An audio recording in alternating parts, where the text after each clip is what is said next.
Good afternoon, everybody. Good afternoon in Europe, good morning in North America, and good evening for those joining from further east. Welcome to our webinar, Carbon Farming, Why Carbon Markets Won't Work for Farmers and the Climate. I'm Shefali Sharma. I'm the director of IATP's, the Institute for Agriculture and Trade Policy's European office in Berlin. I'll be moderating the webinar today. This webinar is hosted by IATP, a research and advocacy organization working at the intersection of policy and practice for just food, farm, and trade systems that respect planetary boundaries.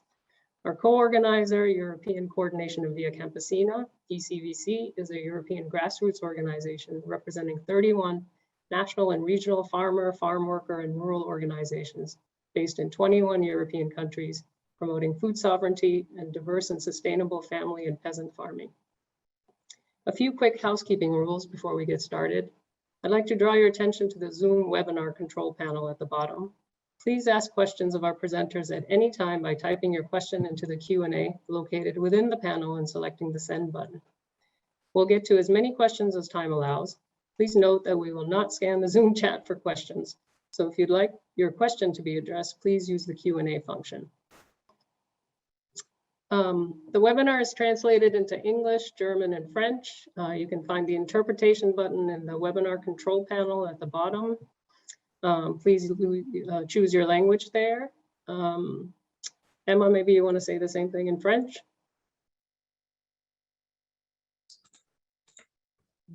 Yes, Shefali also.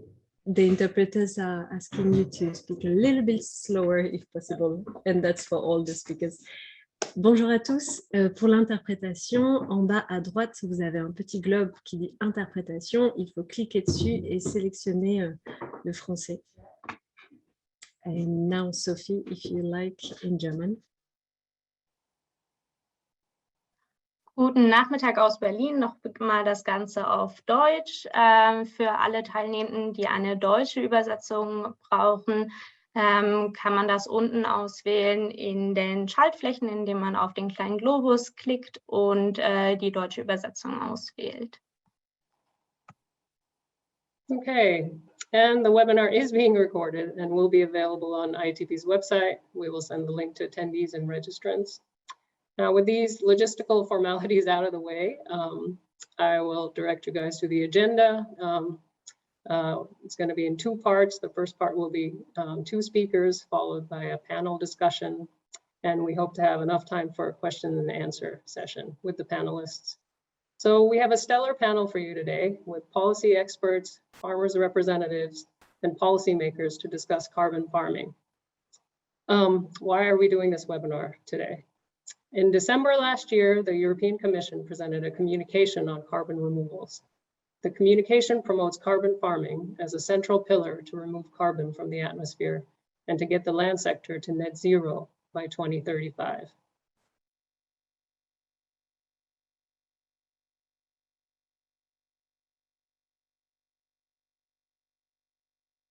Oh, I was just muted. Okay, so I will continue. As you know, the EU's broader goal is to achieve net zero by 2050. So the communication states that we must first and foremost drastically reduce carbon. Yet the EC goes on to state that a legislation will be proposed as early as the end of this year for a framework to certify carbon removals.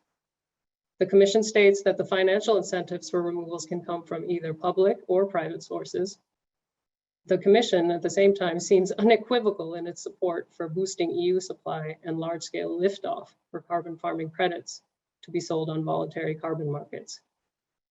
Commission officials have also stated that they would like to see the land sector be integrated into the emissions trading system by the end of this decade. The upcoming legislation then on certifying carbon credits is a stepping stone to that end. It would aim to certify these credits for voluntary markets in the interim. The Commission presents this as a green business model for farmers. We've seen that corporations are pushing for EU certification for these credits to offset their emissions. That is, to buy credits for a ton of carbon to replace the ton they emit in the atmosphere. This is not just agribusiness like Bayer, but fossil fuel companies such as Shell and Eni, big tech such as Microsoft, Our own research of the livestock industry shows that corporations such as Danone are buying and setting up the trading of such credits. So we bring together our panelists today to discuss what climate science says about a ton removed for a ton emitted, and how in particular would farmers fare in such a system that is carbon market based.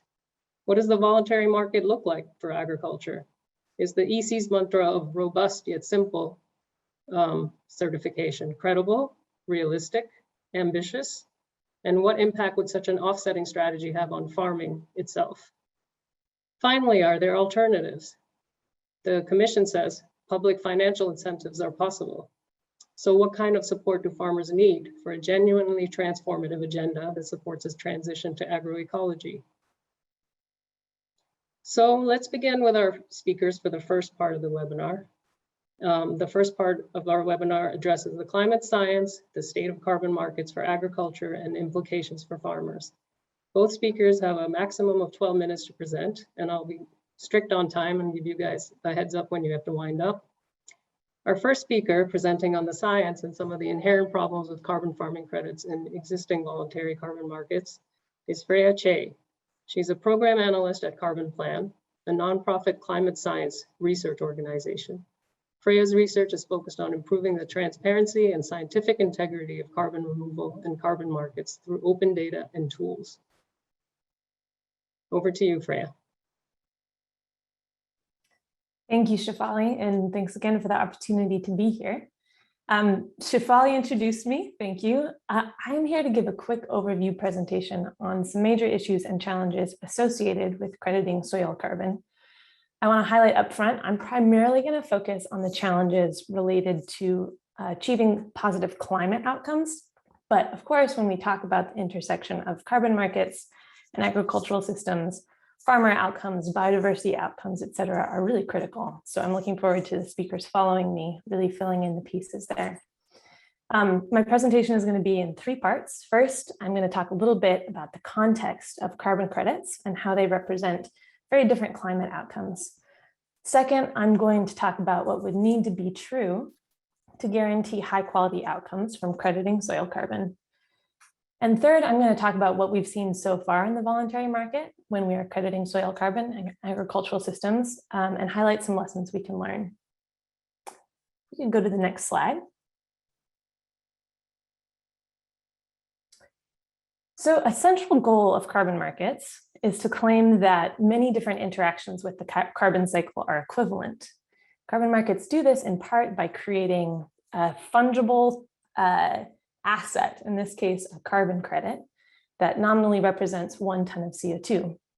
But we know that not all credits are created equal from the perspective of the climate. Markets don't currently differentiate credits based on a couple of key dimensions. One is the duration of the climate benefit they represent. You could have a project that is storing carbon for 20 years, or a project that is storing a ton of carbon for 100 years. They might both produce a credit, and both of those credits might look exactly the same in the carbon market. Second, markets don't differentiate based on the fundamental interaction with the carbon cycle.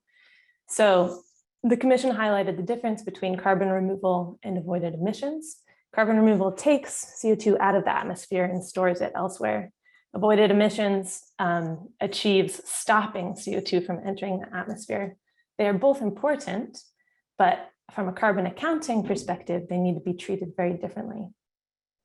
This is all important because if carbon credits are used to justify ongoing emissions, as is often the case in the voluntary carbon market, the claim being made is that the climate benefit represented by the credit cancels out the climate harm of the emission.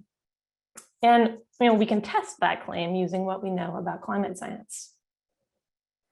Next slide, please.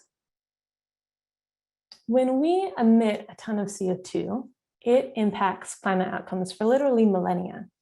So this is a simple curve that climate science uses to model how CO2 lingers in the atmosphere after we emit it. You can see there's some rapid uptake by the biosphere, by the oceans, but about a quarter of anything we emit lingers and accumulates in the atmosphere for more than 1,000 years. So this means really to counteract the impacts of a CO2 emission, you need to be taking CO2 out of the atmosphere, i.e. carbon removal, and storing it effectively permanently. Next slide, please. So permanent carbon removal is approximately equivalent to ongoing emissions, but there is an extremely limited supply in existing carbon markets. Most of the action is happening around temporary carbon removal. We know temporary carbon removal is not equivalent to ongoing CO2 emissions. It is not equivalent to permanent CO2 storage. And we also need to acknowledge that it can have some positive value. It's just less than 100% of a permanent removal. We really need a robust framework for valuing temporary carbon removal, but right now the market doesn't do that. Right now the market creates credits that represent temporary carbon removal, and those credits can be used on a one-to-one basis to justify emissions. Another thing that's really important to note is that high quality carbon removal has an important but really limited role in net zero frameworks. The absolute priority is reducing emissions. That is the most important part of solving climate change. So if carbon removal decreases or delays emission cuts in any ways, we know that something is going wrong. Next slide, please.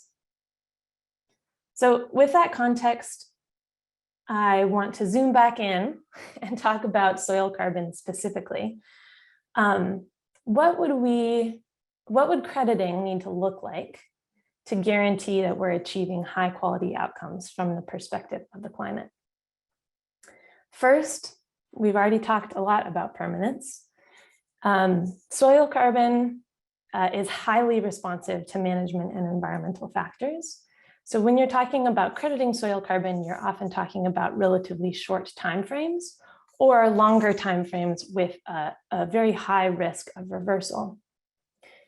So to credit soil carbon with integrity, you really need to be thinking about explicit discount factors for non-permanence that are evidence-based. Second, you need to have rigorous MRV. MRV stands for measurement, reporting, and verification. Basically, a carbon credit needs to represent something that actually happens.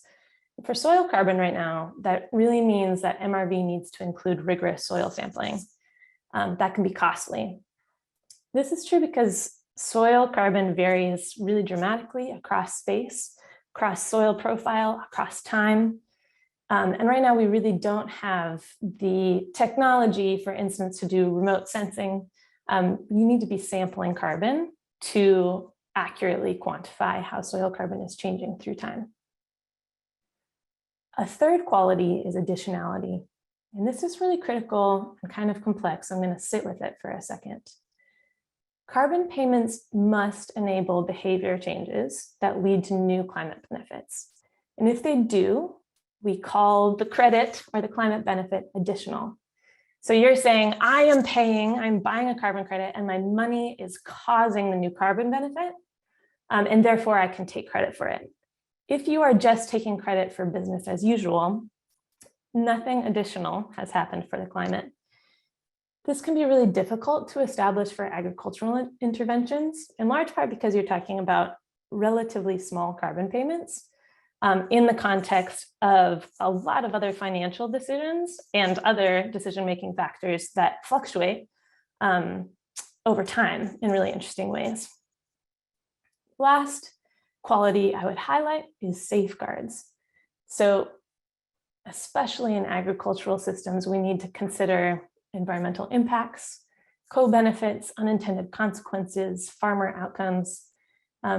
This is critical to ensure that crediting carbon does not incentivize things that are actually counterproductive, that we're not trading off carbon benefits for other harms, but it's complex. Next slide, please. So with that context, my team and I analyzed all of the crediting rules, which are called protocols, that currently credit soil carbon in the voluntary carbon market.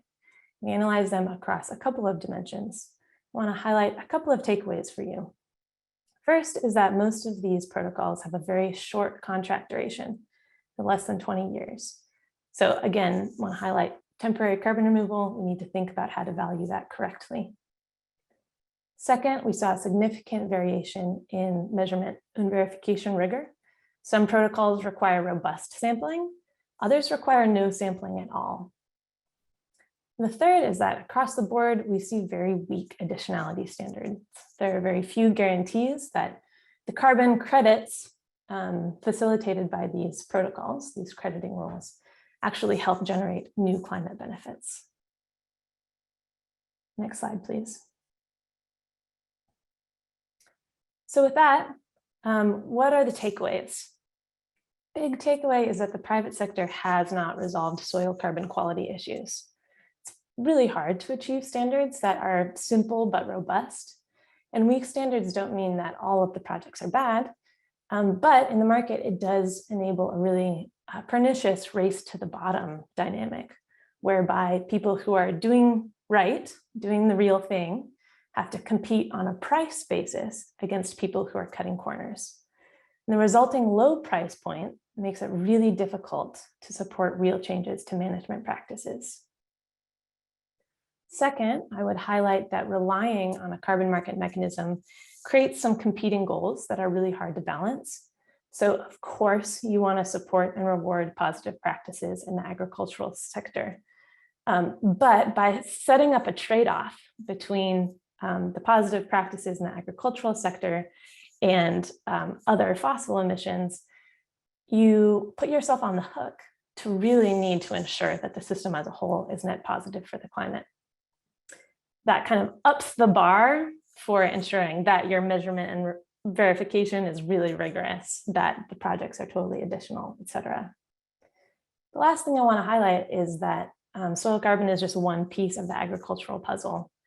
And so when we think about market mechanisms in this context, it's really important to ask whether soil carbon should be the thing that we are incentivizing people to manage for, or whether we should instead kind of think about it as a co-benefit. Next slide, please.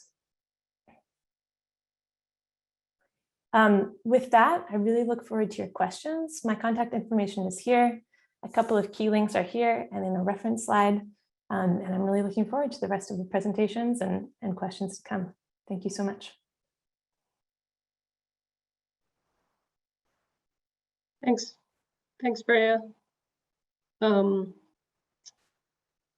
next speaker is Darren Quaman. He's the Director of Climate Crisis Policy and Action for the National Farmers Union Canada. He's the author of the 2019 report Tackling the Farm Crisis and the Climate Crisis, and the 2019 book, Civilization Critical, Energy, Food, Nature, and the Future. He's farmed for 2 decades and has academic degrees in history, biology, and political studies. Darren, thanks so much. Please, Darren's going to shed a light not only on why soil carbon credits are problematic from a climate perspective, but also from a farmer's perspective. Take it away, Darren. Thank you, Shefali. Am I coming through clearly? Thank you. Yeah, and thank you very, very much for this opportunity. I'm very excited to present. Next slide, please. I'm going to cover this ground in 4 parts. And if you bring up the next slide, I'm just going to talk about the climate impacts, just to give a sense of the urgency from a farmer point of view. So if we look at the United Nations emissions gap report, it tells us that given all the current commitments to reduce emissions in Paris and elsewhere, given all the plans, all the EV incentives and other retrofit programs that are already in place or committed to, that we're not on track to keep emissions down far enough to hit the 1.5 degree target. And we're not on track for 2 degrees. We are on track for 2.7 degrees of warming this century. Next slide.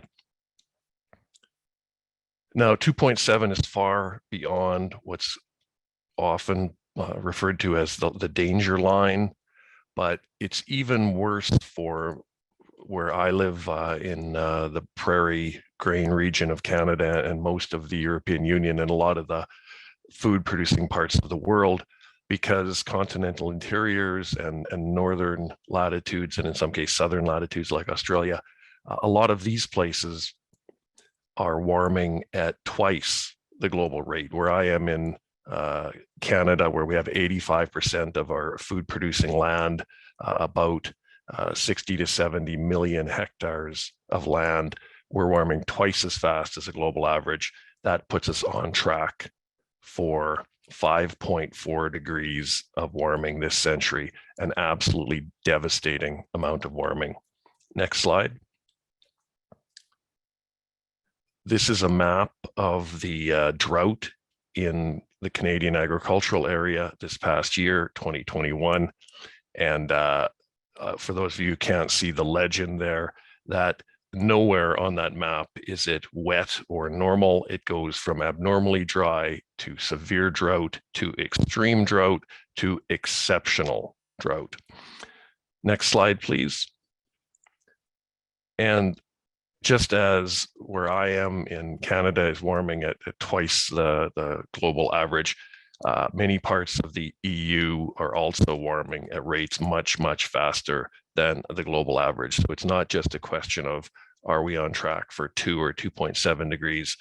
Many agricultural areas will face warming of 3, 4, 5 or more degrees. Next slide. So Canada, like the EU and like other places, has brought in an offset trading scheme. We've got the voluntary markets already, but the Canadian government has brought in a compliance market, an official government mandated market. Next slide. So they introduced the regulations, the real framework in 2021. It has a lot of very problematic aspects. Freya did a good job of covering some of that. I would go even farther than what she said. It's not just that there's problems with these, the problems are fundamentally unsolvable. And that's a key takeaway. After looking at this for a long time and thinking about the problems created by offsets, especially as they relate to farming and soil carbon sequestration, the problems are fundamentally unsolvable. And I'll say more about that in a minute. Next slide. So the Canadian offset scheme has several key aspects. It has a strong commitment to additionality, which is good. Additionality is key. But what happens in practice is it leaves a lot of farmers very disappointed, because most of the things that farmers think they might get credited for or should have got credited for are already underway, and they fail the test of additionality. So most of what farmers would hope they would get credit for, they're just not going to. The Canadian offset scheme, like many others, has a strong rhetorical commitment to permanence, but permanent in their view is 100 years. And that is both too short and too long. As Freya pointed out, it's too short because CO2 emissions are essentially permanent, and it's too long because it creates these real problems of lock-in and liability. I know the EU is thinking of a shorter period, 10 to 20 years, but again, that creates even greater uncertainty regarding whether there would actually be any climate benefits. Next slide. So, as I said, there's real problems here, unworkable, unsolvable problems. 100 years of monitoring and reporting is what the Canadian offset scheme requires. And we asked a number of questions. Who's responsible for that 100 years of monitoring and reporting? Because the companies that come up with these protocols and these projects are not going to be around in 100 years. They're going to wink out of existence in a few decades, and that's going to leave the farmers on the hook.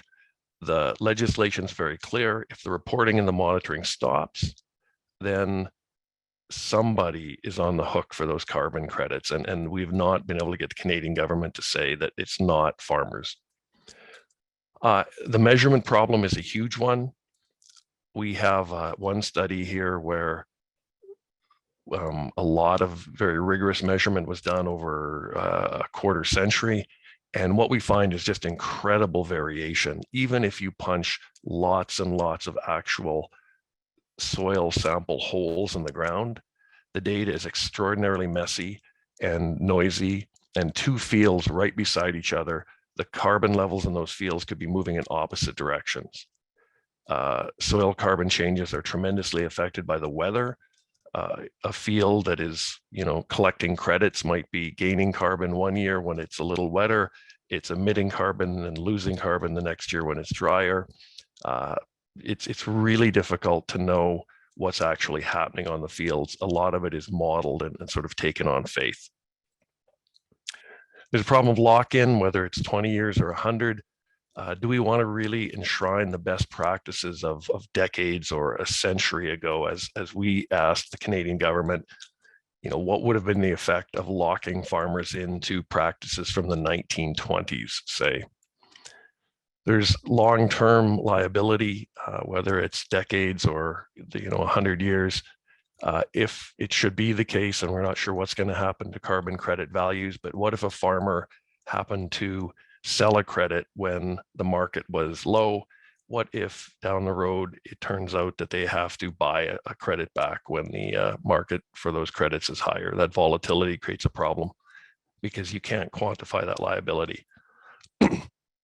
Finally, the science tells us that even if farmers do everything they can to sequester carbon in soils, the warming that we're expecting over this century will drive carbon out of soils. As soils warm, biological activity increases, and the respiration, the biological activity from the soil organisms means that there's more outflow of carbon as carbon dioxide than there's carbon coming in. So just doing everything right will not be enough to keep carbon in the soil. Next slide, please.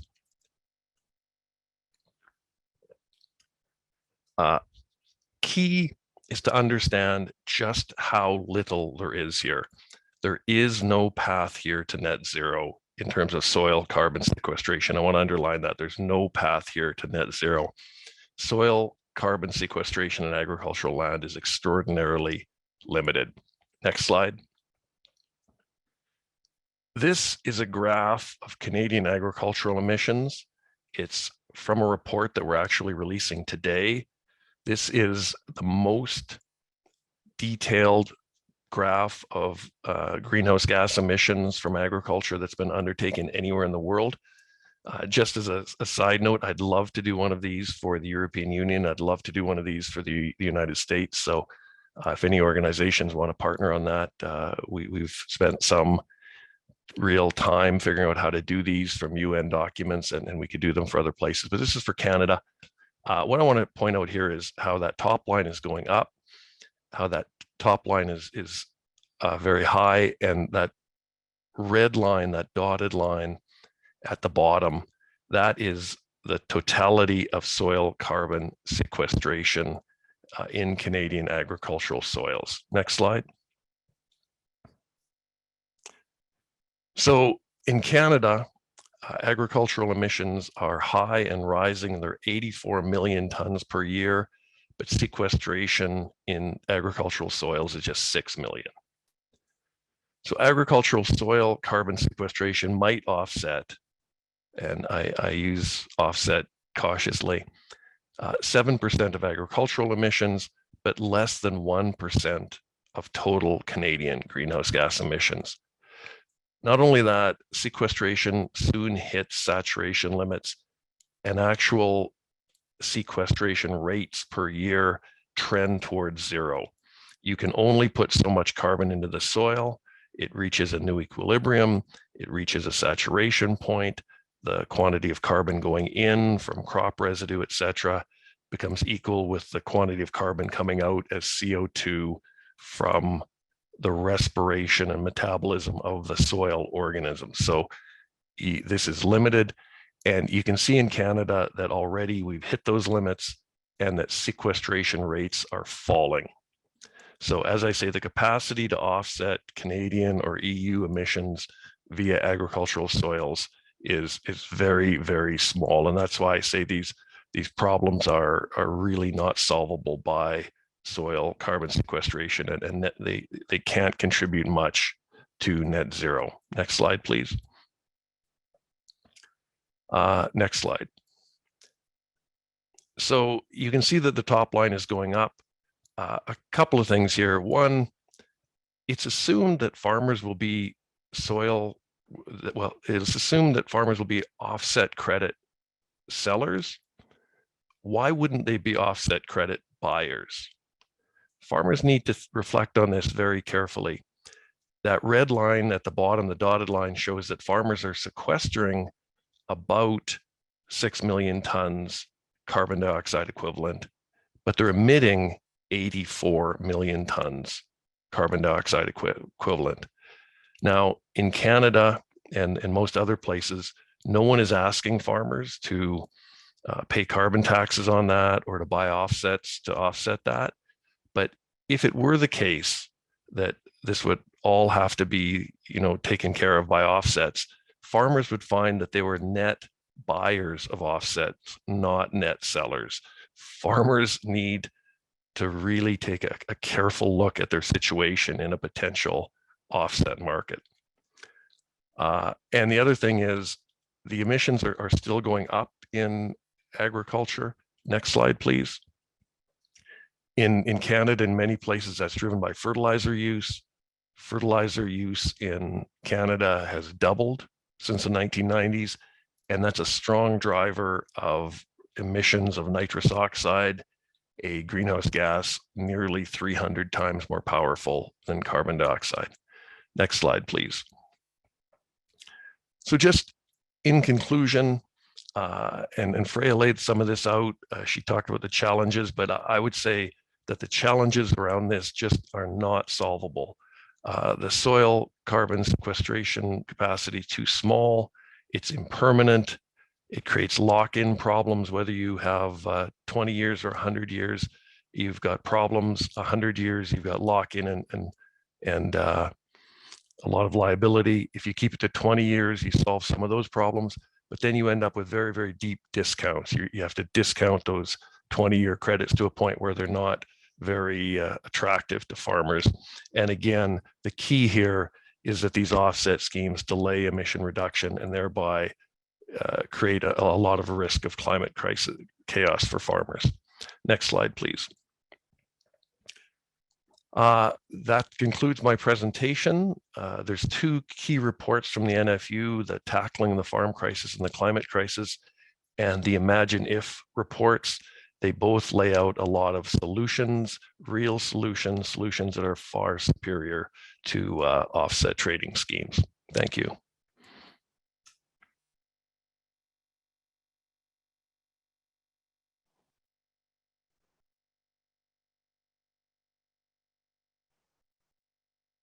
Thanks, Darren. Just want to turn my video on. Yeah, so the speakers were actually on time, so I didn't even have to interrupt anybody. And I think it's clear from the first half of this webinar that the state of the credits being sold is kind of antithesis and opposite of what we want in terms of climate ambition with regards to real carbon removals, real climate action. It was very clear by both presenters that the priority must be emissions reductions. And Darren also brought out this whole issue about liability and farmers. And so now I turn to panelists, which and to discuss some of these issues that we've covered in the first half. So in the panel discussion, we're going to have, because we have so many panelists, I'm going to introduce each panelist before I ask them a question, and each panelist will have 5 minutes to respond. So the first panelist is John Peck. He has been the executive director of the Family Farm Defenders in the United States for the last 2 decades. He's based on a farm in central Minnesota in the middle of the United States and has been advocating for food sovereignty in his position. Farmers of the Family Farm Defenders have been confronted with carbon credits. So John, how did farmers in your association experience carbon credit schemes so far? Have they been taken up well? What do you see as the major problems for the farmers with regards to carbon markets? Yes, well, thank you for inviting me to participate in this discussion. And the two previous presentations were really helpful for background material. As far as being a farmer myself, I actually farm in Wisconsin now. I grew up on a farm in Minnesota. Our organization first, well, as many of the people know, I mean, Kyoto created this whole carbon trading mechanism originally. The first time we really started experiencing it was in the late 2007, 2008.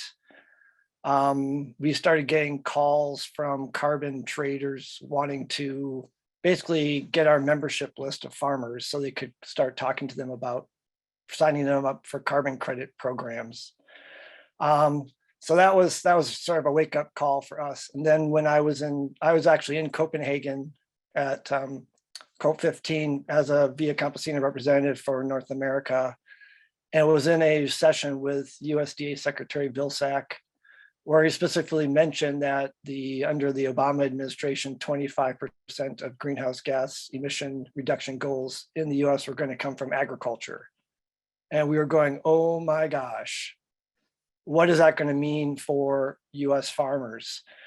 And specifically, he was talking about manure digesters and other things, which we can talk more about how that's connected to the carbon market. But we were thinking, oh, that's why we're getting these calls, signing people up for these voluntary markets. And at that point, the Chicago Mercantile Exchange, many people might know that's where the carbon's being traded on these international markets. So they had a carbon market happening in Chicago, which our members already knew is a notorious setting for racketeering, corruption of all commodities. We're not just talking carbon, but everything else. And we had been doing protests out there with farmers in Chicago for years. And so we figured we need to do a protest at the carbon exchange to make, bring awareness to other farmers and the public about what was going on in Chicago. So at that point, as some of the was already mentioned, we had actors like the Farm Bureau, Danone, General Mills, Nestle. They were already involved in this market in Chicago. This is back 2009, 2010, and buying and selling carbon credits. And as people may know, that market collapsed. I mean, the market was so ridden with corruption, double dipping, racketeering. I mean, at one point it was down to 5 cents a ton. It was like a speculative bubble. The market collapsed. I don't know what happened to all those people holding those. Well, they probably got recycled into the next market. So I mean, I teach economics as well. This is how markets work, right? I mean, they just recreate the market. So the Chicago Mercantile Exchange moved on to buy GreenX. They just probably moved all those carbon offsets into the global market now. So which includes the European Union, and includes the California market, it includes the Clean Development Mechanism, it includes all that. That's all the offset markets they're looking at buying and selling. So that was one way our farmers were exposed to, is they were actually being, the way I would describe is that they're part of, this like the latest version of vertical integration in a captive supply chain, where farmers are at the bottom, being used basically by larger entities to create these credits, or claiming to create these credits, offsets, and that these are then going to be bought and sold by a whole nother speculative commodity class. Well, these are the same companies that speculate in all the other commodities. So this will just be another speculative commodity bubble. And unfortunately, as Darren mentioned, I mean, who's going to be holding the bag? Well, it's not just farmers, it's going to be taxpayers. There's a lot, I mean, these credits don't exist out of nowhere. I mean, they're created, right? I mean, it's like the money supply. Someone's printing the money. Who's making these credits exist? And it's all of us through our government mechanisms, right? So this is like, it's not free money. It's not free offset credits. So, I mean, those are some of the concerns we have right off the bat. I mean, I can share some others. The latest proposals are, we're going to subsidize the latest permutation of this through the Commodity Credit Corporation. USDA is going to issue a whole bunch of carbon credits. Well, who's going to get those? How do they get them? we've been told that farmers won't get those credits. No farmer can sign up for a carbon credit program. It's going to be through authorized entities. Who are those entities? Well, it's the same corporate agribusiness conglomerates that control farmers' lives now. So just to give you an example, Land O'Lakes, which I'm very familiar with because a lot of our dairy farmer members are members of Land O'Lakes. It's a giant, I would argue, very corrupt corporation co-op in the United States. And they've teamed up with a big data operation called True Terra. And this is a voluntary system, but they want to link up to this forthcoming USDA model carbon market. They're basically, they already had Microsoft invest in their carbon credit system. They're offering farmers $2 per acre now to sign up their land to be vetted to see if it's suitable for carbon credits. And John, can you make your concluding remarks now? Okay, yeah. So I mean, what we're very concerned about is that this is leading to land grabbing, more corporate consolidation of the agricultural sector. Farmers are being used and abused for climate crisis, which many farmers in our organization did not create the climate crisis. They already practice sustainable agricultural rotational grazing techniques, but they do not get credit in the system because they're not providing any additionality. The only way you get additionality is by changing something. And unfortunately, under this model, they're going to destroy the Conservation Reserve Program and then give farmers carbon credits to put that into Roundup Ready no-till. Not a solution to the carbon crisis. So I'll welcome some questions later. Thank you.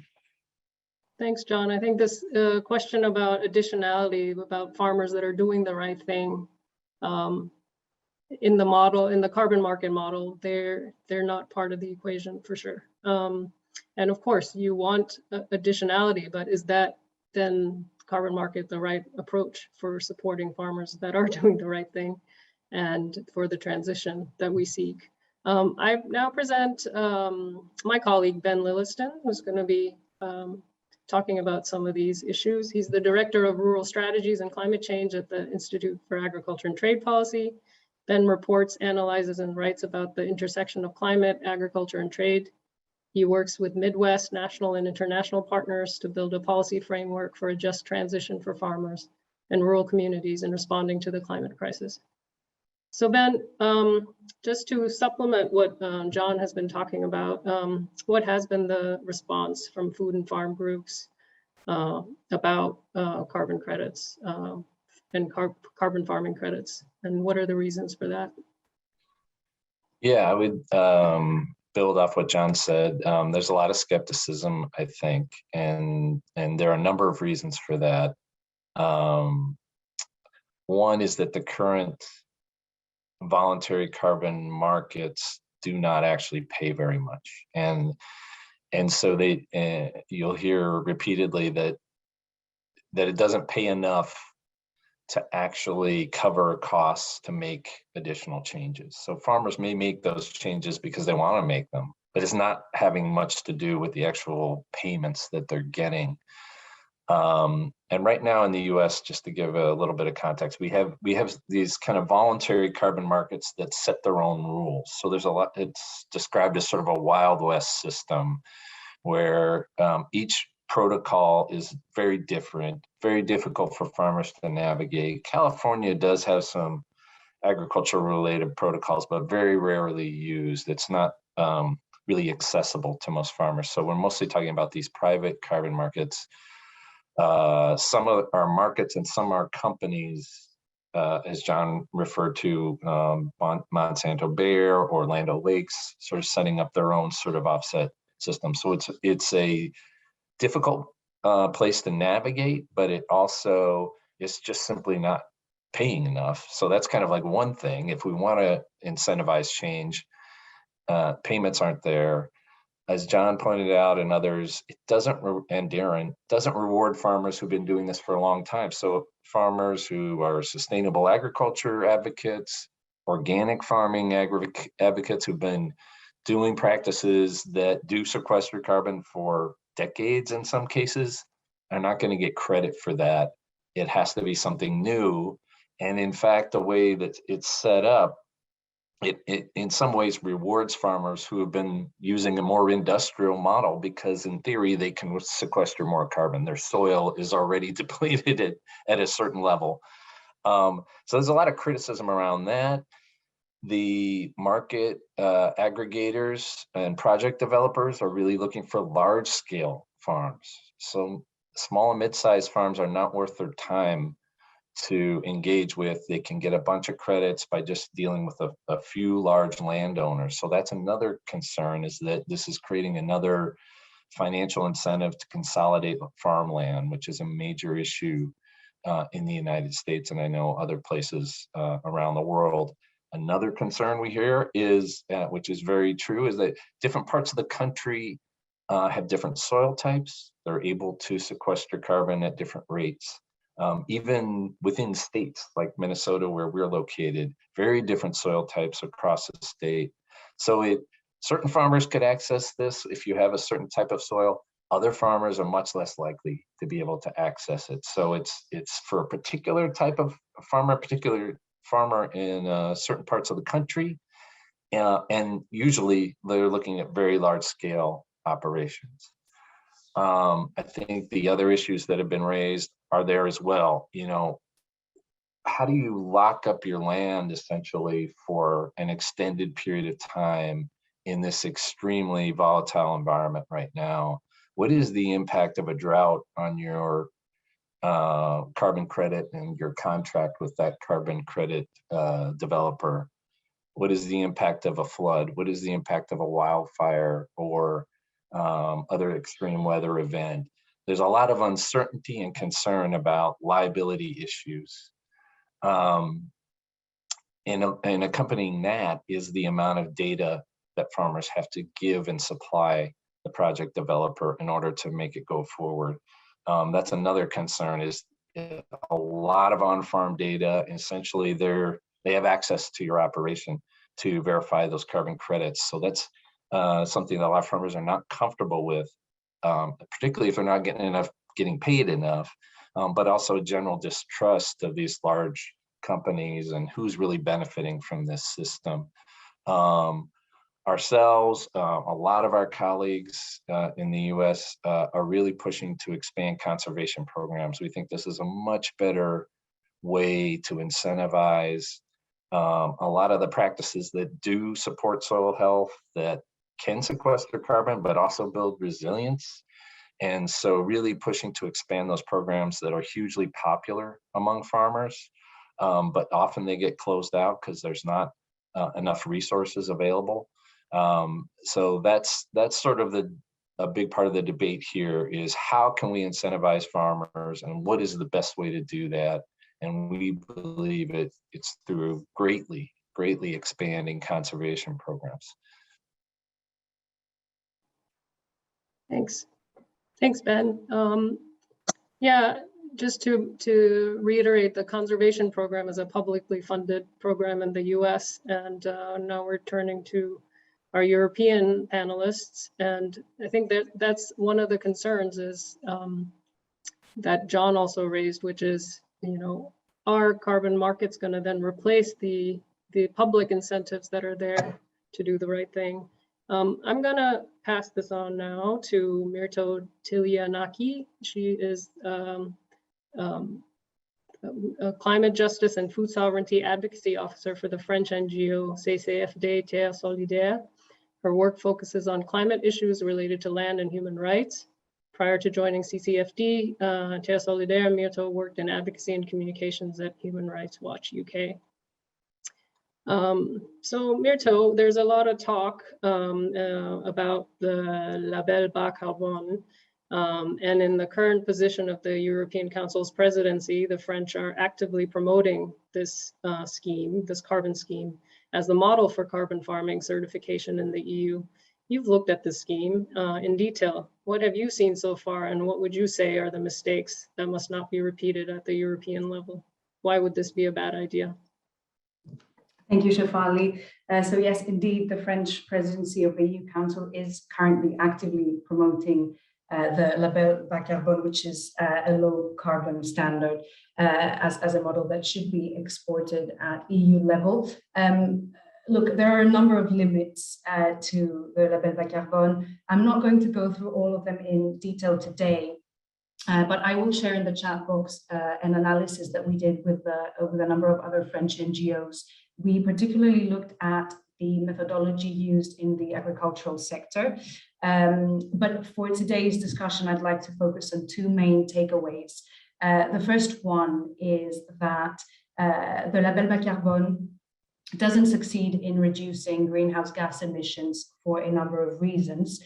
The first one being the fact that the label doesn't make a distinction between emissions reductions and removals. So as mentioned by previous panelists, these two terms refer to very different realities.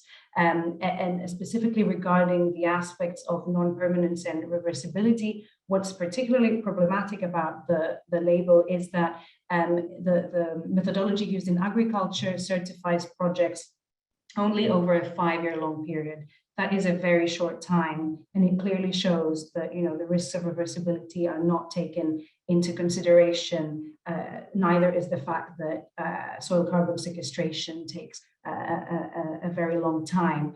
In addition to these points, projects with increasing emissions can receive a low carbon certification within the Label Bas Carbone because the label is based on a theoretical business as usual baseline scenario, which estimates climate impacts if the project hadn't taken place. So for instance, a project where with an annual increase in emissions that stay below this baseline scenario can be certified low carbon and is considered to be reducing its emissions when that is not the case. The second point that I wanted to raise today is that the methodology used in agriculture doesn't bring about systemic changes in the sector. The main reason for that is that it primarily uses an incorrect indicator to measure emissions reductions. It uses the carbon intensity metric, which is based on the amount of greenhouse gas emissions per production unit. So for instance, it can be emissions per liter of milk or per kilos of meat. So reducing the carbon intensity of a product doesn't mean a reduction in overall emissions, especially if the production is on the rise. And the second point I wanted to raise on this about the carbon intensity metric is that it also favors and encourages most intensive farms and penalizes smaller farms. And I wanted to just look at the visual that you probably have in front of you to illustrate how that works in the context of Label Bas Carbone. So let's say, for instance, we have two farms and they have the exact same emissions. The first farm produces 2 liters of milk, the second produces 3 liters of milk. If we look at the carbon intensity metric, we notice that it is lower in the case of the second farm, although the second farm produces more. So the Label Bas Carbone would certify the second farm and wouldn't certify the first farm because it doesn't fall under the category of carbon intensity in relation to its criteria. So it is highly problematic, and it echoes things that were said before about the fact that the label doesn't really encourage small farmers. So to conclude, and in a nutshell, the Label Bas Carbone as it stands doesn't contribute to France's climate efforts today. In addition to that, it risks being used as a greenwashing instrument by companies that fund projects within the Label Bas Carbone, and it also delays the much needed transformation of our agricultural production systems. So, in its current form, it shouldn't be replicated at EU level. Thank you. Thank you, Mirto. Yes, this label is being promoted quite enthusiastically, so it's good to get some analysis on this. And so my next speaker is Attila Soj. He's a young peasant farmer from central Transylvania, Romania. He is president of Eco Ruralis, a national association of agroecological peasant farmers, counting currently almost 17,000 members. Eco Ruralis focuses to aid the capacity of peasants to collectively defend themselves against unfair and unequal actions taken by corporations and governments. He's also the member of the coordination committee of the European of ECVC. Attila is actively working on issues regarding land, agroecology, and public policies.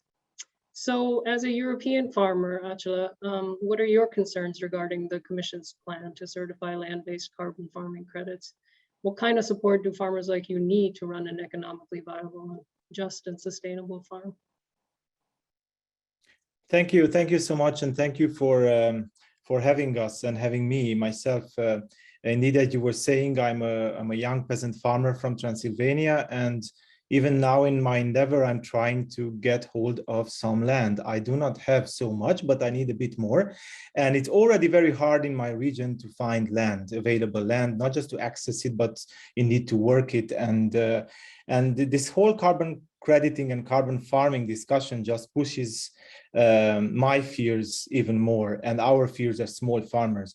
A lot has been already said, and I would just like to emphasize a couple of things. Like, I'm practicing agroecology, and us in the European coordination and the movement of La Via Campesina, we are promoting and practicing agroecology, which is a very transformative farming system and model. So by practicing agroecology, we already answer to the problems of the climate crisis, climate alleviation. We already sequestrate carbon. We're already working with nature, not against nature, and with biodiversity, not against biodiversity, and for monocultures. So for us, also another important element is, as peasant farmers, is farm autonomy.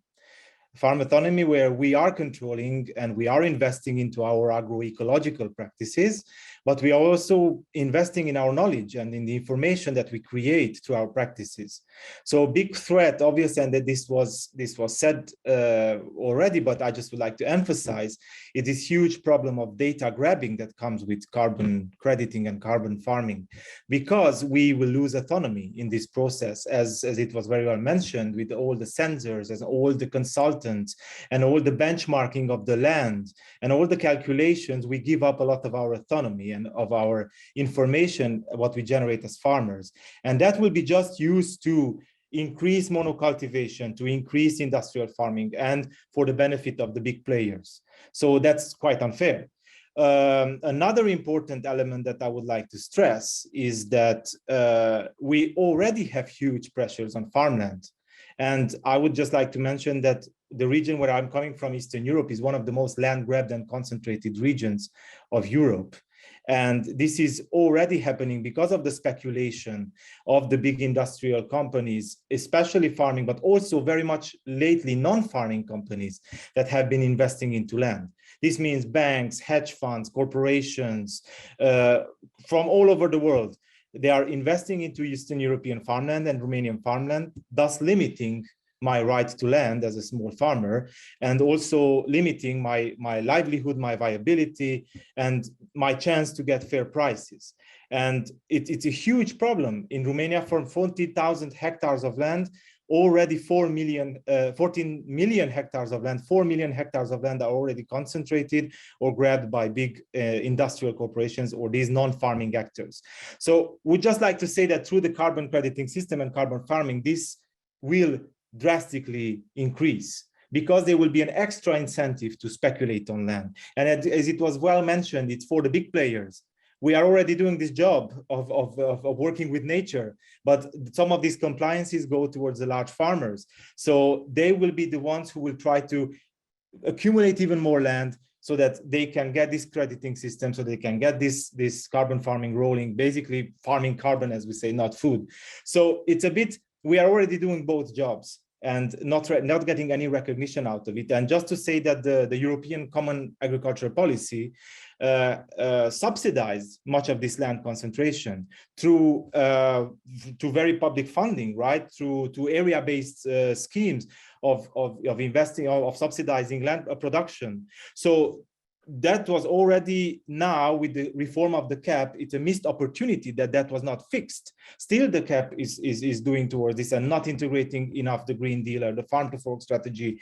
But the cap is a public tool, it's a public policy. Can you imagine how harmful it is when we are getting this kind of payment systems that are with, as we say, private-public partnerships, where suddenly farmers become dependent on the big private players and how they are gambling with money. So that would be obviously a huge blow for the farming system. It will actually shrink the farming people of Europe, not increase it. What we want is more farmers, not less farmers. So obviously this is very important. And for us also, we need a better cap. That's what we are fighting for. That's what we need. We need public policies that ensure fair prices for farmers. We need them to invest already into agroecological transition. What we don't need actually is these fixes, these techno fixes and carbon farming and crediting that just makes a hook towards big farmers and small farmers that tries to make money like this. Farming is not should not be so speculative. Farming is very straightforward in producing food and working with nature. So just to say that we do need a true agroecological transition, and millions of people in Europe are already engaged into this transition. We cannot expect or ask the EU to just simply promote isolated agroecological practices that they are just putting in a catalog box, and some big farmers are choosing some and others. No, we need a whole systemic change, and this was already quite mentioned. I want to emphasize this. So just in my final word, just say, so instead of handing over our farm autonomy and be affected of the grabbing of our lands, but also the grabbing of our data, because these data, as I said, will be only used to upscale this kind of agribusiness techno fixes. We need a true cap reform. I would like to really re-emphasize this, that we need a cap reform that truly addresses the climate crisis, not the change because it's a crisis, but also most importantly to support fair income for those farmers who are already actively engaging into alleviating the climate crisis, and that's us, the peasant farmers and small farmers of the world. So Attila. okay, I will end it. Thank you very much. I will just end it. Want to highlight that just today we released with the European Coordination Via Campesina a report named Carbon Farming, a New Business Model for Who? And I would just like to draw your attention to that, where you will find our systemic approaches towards agroecology and food sovereignty, but also our analysis. So thank you very much and looking forward for the conversation. Thank you, Attila. Yeah, so we've heard about race to the bottom in the existing carbon credit market. We've heard about liability. We've heard about impermanence of these credits. We've heard about the use of public funds versus, these being replaced. So now I want to turn to policymakers, members of the European Parliament, and I see our first MEP was going to be Benoit Biteau, but I believe his staffer is here, Jean-Marc. I know there's a lot of sessions happening at the Parliament at the moment. So I'll introduce Jean-Marc Despille. He's a parliamentary assistant to Benoit Biteau of the Greens. He previously worked 10 years for the Confédération Paysanne, a French farmers union. He was also the coordinator in Via Campesina for the Forum on Food Sovereignty in 2007. So Jean-Marc, you're representing your member of the European Parliament, Mr. Biteau. We've heard a lot about the faults and problems of existing schemes, but what can be done? Is this, the Commission's communication talks about financial incentives can be public as well. So how would you look at transformative funding as a policymaker? What do you think needs to be done at the policy level? What's a better way to do this?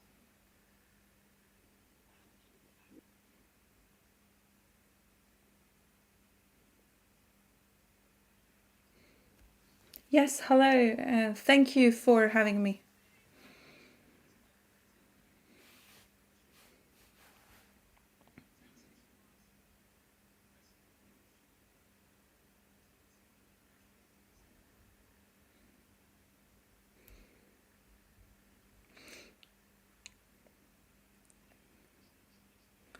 Yes, I would like to talk in French. Please excuse Benoît Biteau, who is member of the European Parliament. He said he would be with you today. The current situation in Ukraine forced him to work on the European resolution. Oh, excuse me, it seems that Benoît Biteau is with us. Can you see him? Yes? So he was able to join us, and I will give him the floor.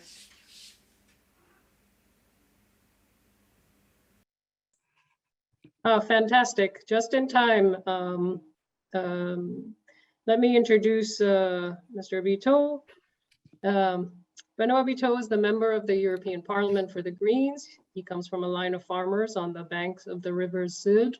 Mr. Biteau is the first Vice President of the Agriculture Committee and member of the Fisheries and Development Committees in the European Parliament, supporting and pushing for approaches that respect ecological balances, resources, and water, biodiversity, and climate health.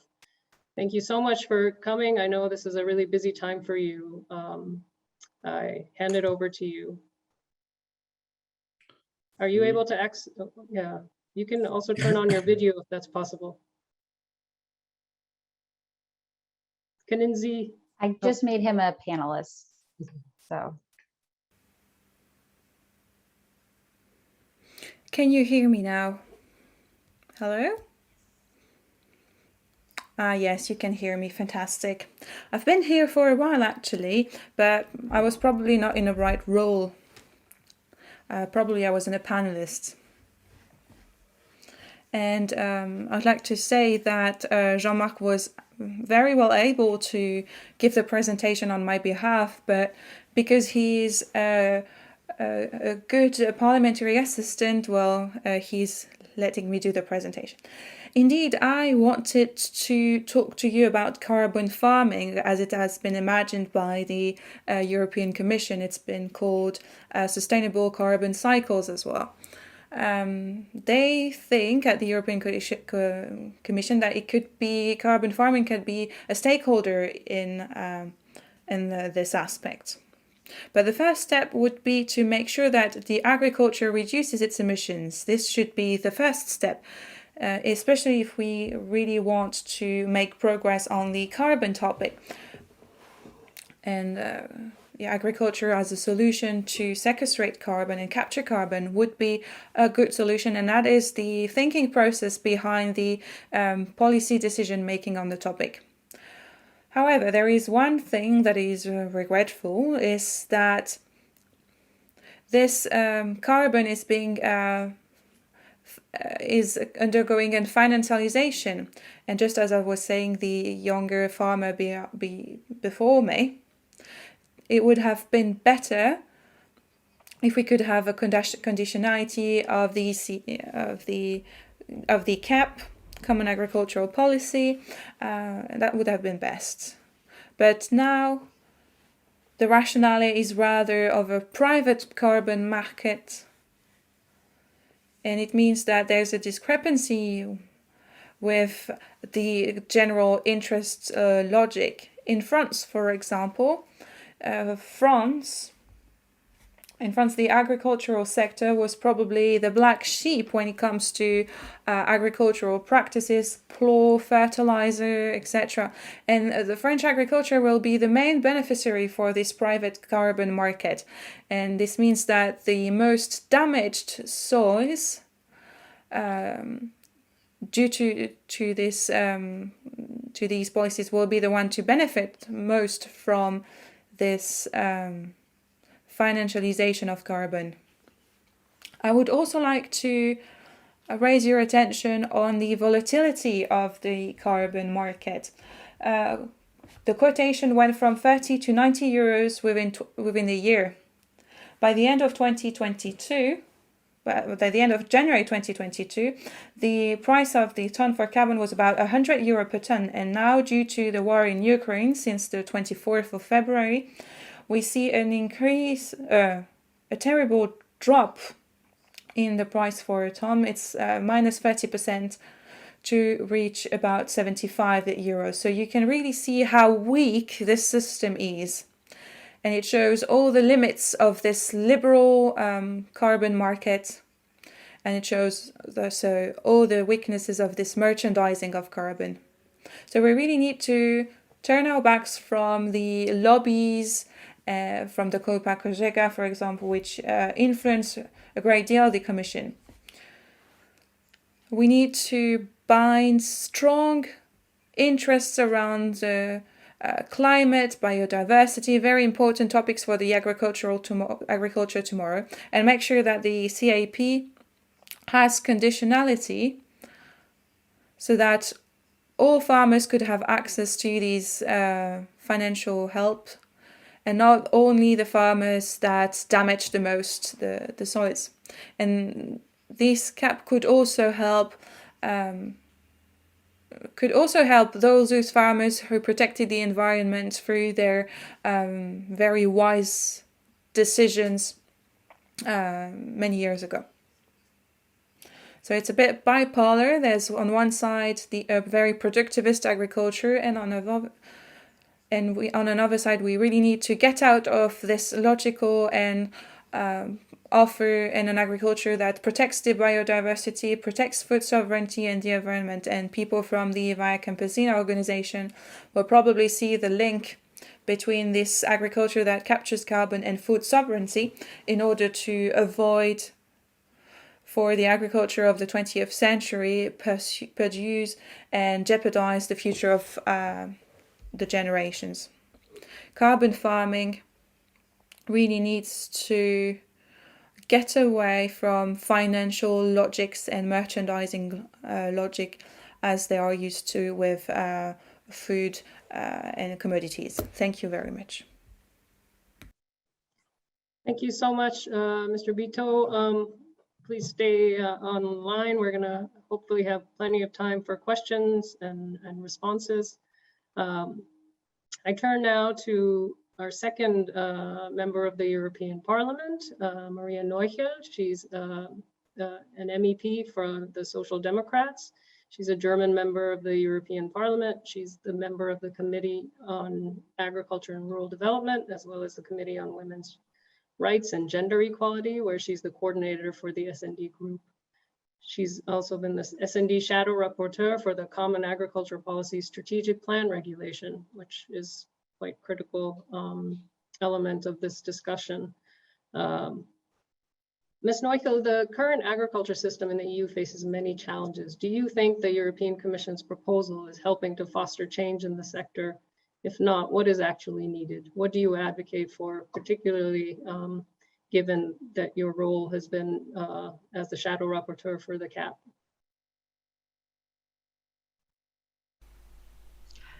Ganz herzlichen Dank. Thank you for having me. I'm going to talk in German, that's what I prefer. Thank you for the interpretation. What do I advocate for? What do I believe is the agriculture in the future? I will say it quite clearly. The agriculture of the future means that the farmer produces products. That is the source of income of the farmer. But at the same time, we always talk about multifunctional farming. So that means farming that can do more than producing products. Agriculture can be to the benefit of biodiversity, CO2 sequestration, etc. And that means that the farmer, and this is the model that we have in mind, that the farmer has a second source of income for eco-services, and carbon farming would be one of these services. Carbon farming is clearly a cultivation method to reduce greenhouse emissions and to capture and store CO2 in the soil and to increase vegetation. So we're talking about a method here, and if you talk about a method, it's very important to train people and to create awareness. If we want an agricultural method, and that is the idea, in order to decrease greenhouse emissions or even to capture and store CO2, we need to train up young farmers first, and we need to change our views. So we don't just see the farmer as someone who produces products such as wheat or meat, but also other products, for instance, that concern biodiversity, CO2 sequestration, pollinator protection, etc. And this is the type of agriculture I advocate for. So now we have this proposal by the Commission on the table, and this proposal is not a good model. It won't take us to the point where the farmer produces not only products, but also services for society. So the EU proposal won't take us there. Why not? We are still paying the price, or we're now paying the price for the fact that we still don't have a soil health law. So we don't have any standards when it comes to soil health, no EU standards.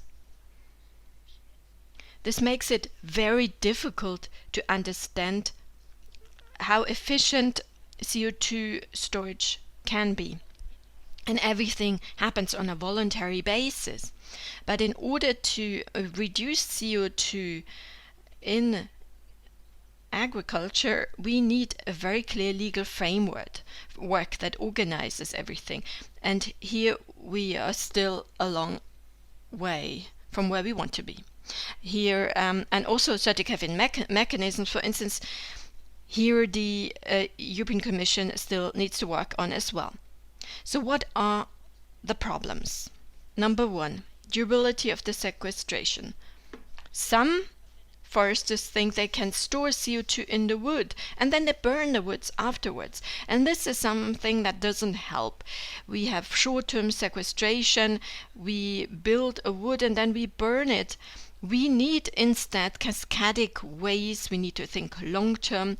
We need to capture and store CO2 in the soil for 100 or 200 years. So we don't just need to look at the farmer, we also need to look at the product. Durability of sequestration still needs to be discussed. We also need clear reduction targets, and we need to discuss compensation transactions. Are these a zero-sum game? Compensation transactions are very difficult to grasp. And thank you to the previous speakers who showed this very clearly. And we need to make a difference between the quality of the different credits, because at the moment everything is credited or nothing at all.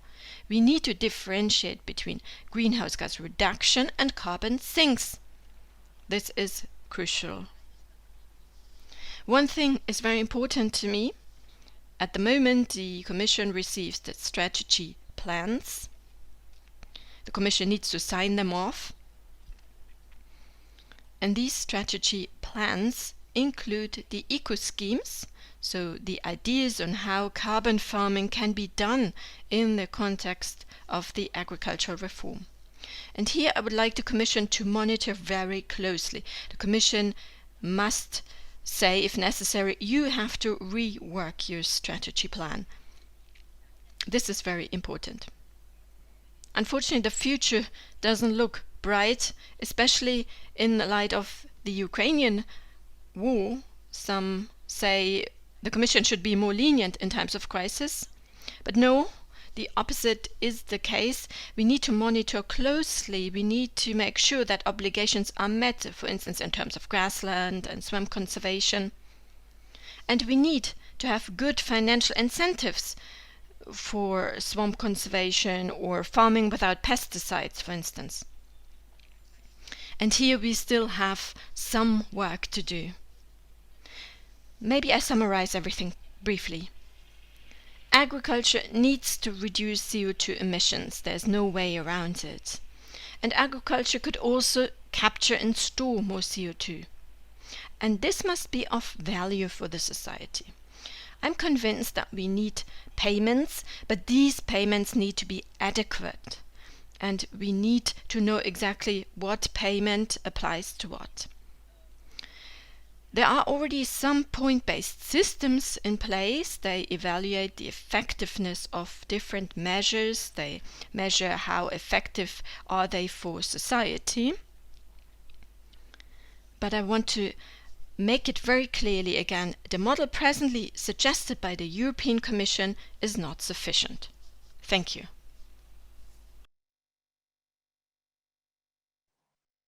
Thank you, Maria Neuchel, for joining us at this really busy and contested time when a lot of the food policy provisions are at stake with the Ukraine context in the background.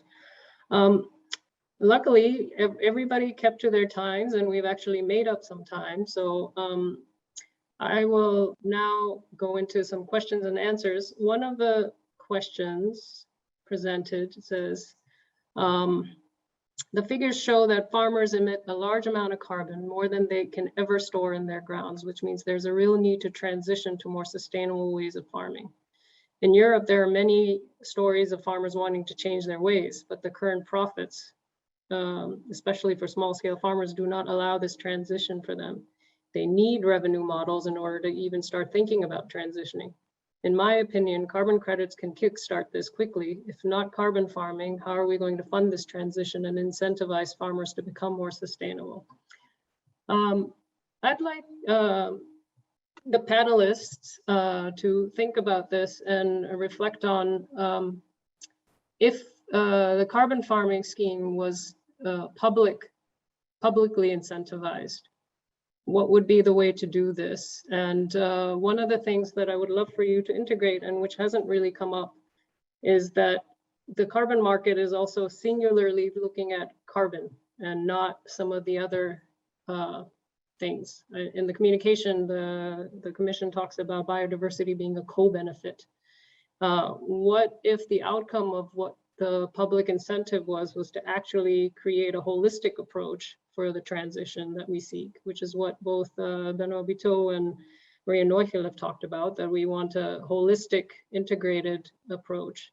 So maybe I'll give the first response to Ben, where you've also done this kind of thinking in the US. Okay. Yeah, we'll definitely talk in the U.S. context, because I think things are different. Farm programs are different. But as I mentioned before, we have enormously popular conservation programs right now that promote soil health, that promote agroecological farming, and routinely farmers they're in high demand, and farmers are closed out. There was an opportunity to greatly expand funding in the Build Back Better bill that was moving through Congress and is now stalled. It is going to be a part of the next Farm Bill debate here in the US about how can we expand those kinds of conservation programs. Those are voluntary programs. But as I said, in high demand and accessible to farmers of all sizes and farmers all over the country. So it's not picking winners and losers in the way that the carbon credit sort of schemes are. And it's not tied to polluters who are basically trying to get out of reducing their own pollution. So that's one approach, but there's a lot of other parts of the Farm Bill where we can integrate climate change and really incentivize change. We have a whole crop insurance program that could really incentivize more agroecological practices. We have a farm credit system that could reward farmers who are farming and using agroecology. So we're looking at a real more comprehensive approach at looking at that. And we feel like all of those would be superior to a carbon credit system that we feel like is actually set up for polluters, not farmers. Attila, do you want to come in on the European perspective? Well, I disagree that we need a carbon credit system to revamp farming in Europe. We have farmers who indeed strive for being more environmentally cautious, but let's also not forget the millions of farmers who are already environmentally cautious and are producing food while preserving nature and sequestrating carbon and pursuing towards a more transformative food system. And I think that these farmers need better income so that they can continue doing what they need to do and what they are doing. So first of all, we have the public policies, we have the CAP, the Common Agricultural Policy, and we should make that better. in the future. We should really strive as society in Europe to integrate that CAP policies support transformative vision over farming while supporting food production. And let's also not forget that a lot of carbon crediting would go into large monocultures of soy, large monocultures of feed for concentrated animal farms and so forth. And we see this already happening already without the carbon crediting. I have farmers who have been discussing in my region about carbon farming, talking about how they were approached to produce more soy because there would be such an attractive future farming perspective about carbon crediting soy, which takes up so much use of fossil fuels and so forth in huge monocultures. So obviously we don't need this system. What we need is really the support for those farmers who are already engaging holistically in transforming the food system. And we should just publicly finance better that. And we already have billions of euro pouring into the CAP. It just needs to be better targeted. Maria Neuchel and Benoit Biteau, do you want to come in? And I know you've weighed in on this a bit in your presentations already, but is there any scope to try to redirect the Commission's approach?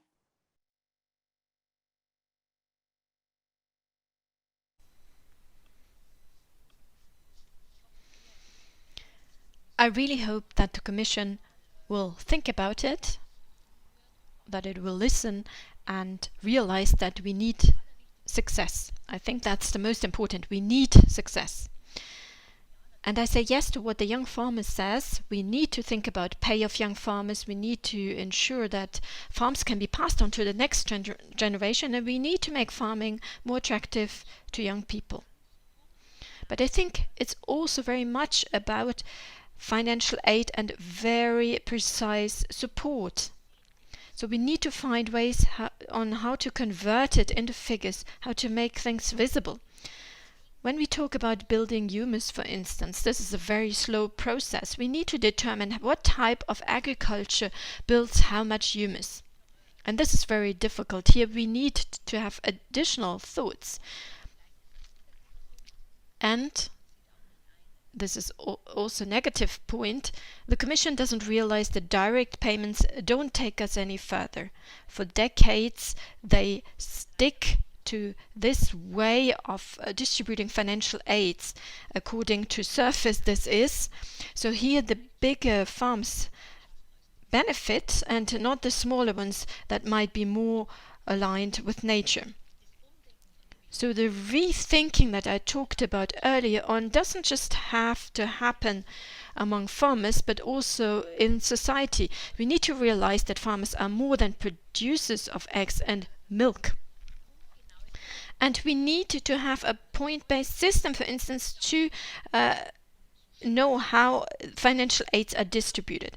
We have the taxpayers' money, and this we need to use to give guidance. We need to give it to farmers, for instance, who store CO2. This is what it's important for all of us. And maybe that sounds harsh now, or I think, yes, harsh is the right word, but I'm convinced that distributing financial aids according to the surface area, like this has been happening so far, isn't the right way to go forward. Thank you. Thank you. Benoit, what do you think? Do you think even though we lost this opportunity in the current CAP, do we start mobilizing already for the next one?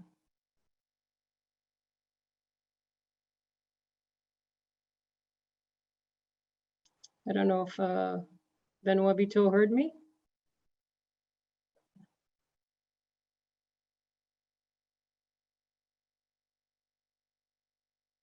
Je suis là, mais j'ai pas entendu la question.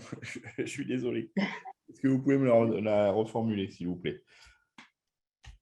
Yeah, I was just asking if you had anything further to add, and whether, even though we've lost the opportunity for this CAP, whether there's still an opportunity to already move towards reforming the next one, which will be around the corner, I guess, in the next few years.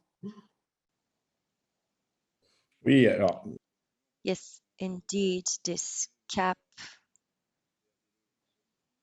focuses on productivism, and I've criticized it already. That's for the European level, but there are still national plans to be negotiated. So there is still something to do in every member state. And we can try to have more eco-friendly practices that protect biodiversity. And we can also improve our food sovereignty instead of exporting. So we still can act on a national level, and we need to. And within these national strategic plans, there are aids to support logics that support the environment within the second pillar. But this is possible only if we give up on the merchandising of carbon. And then in the medium and long term, there will be review of CAP in 2025. And this midterm review can be useful because at the moment with the climate crisis, with what is happening in Ukraine, there may be changes, and thus this review may be meaningful, and there could be an opportunity to review the cap in depth.